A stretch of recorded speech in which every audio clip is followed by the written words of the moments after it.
বধুর প্রেমও পারি না, দাসত্ব কারোর করবার পারি না, দার্শনিক প্রেমও আমাদের দেহার স্বীকৃতি হয় না।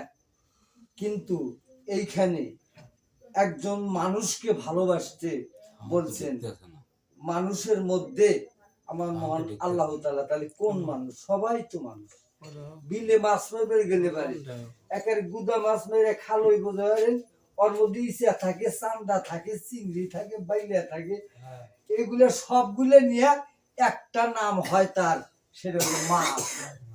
এইরকম ইচা বাইলা ট্যাংরা নিয়ে সব মিলে মানুষ, কিন্তু এই মানুষের মধ্যে একটা মানুষ আছে, সেটা হলো এই অন্তরের মধ্যে যার, এই অন্তরকরণের ভিতরে যার ওই এক টুকরা জায়গা, ওইটুক জায়গাটা যার ভালো আছে, অলবডি যদি কথাও থাকে তারপরেও ঠিক আছে, কি বলেন?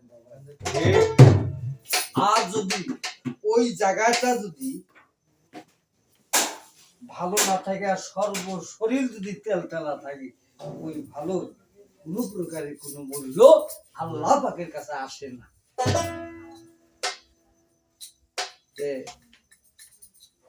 যার জন্য আমাদের অন্তরটা ঠিক থাকে না, আমরা শয়তানের পক্ষপাতী হয়ে দাঁড়িয়ে থাকি সবসময়। বেজাল, কম দেওয়া, মিথ্যা কথা, এগুলো হলো শয়তানের পক্ষ। আল কাটা, মানুষের জমি বেদখল করে খাওয়া, এগুলো সব হলো শয়তানের পক্ষ। ঘাড়ে কিল দেওয়া, কোপ দেওয়া, 10 লাখ মার্কিন, এগুলো হলো শয়তানের পক্ষ। আর যারা এই তাই মানুষকে ভালোবাসতে বলে, সেই মানুষটা চিনতে গেলে, আর একটা মানুষকে চিনতে গেলে, সে মানুষ হইতে গেলে খুব কষ্ট আছে, আর অমানুষ হইতে সময় লাগে না, আর মানুষ হইতে গেলে অনেক কষ্ট আছে। তাই আমাদের সেই যে জায়গাটা নিয়ে আমরা সমস্ত আমল ইবাদত আমাদের শরীয়তের রাস্তায় রওনা দিবে, সেই জায়গাটাই আমাদের ভালো নাই, সেটা হইলো অন্তর।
Burhan,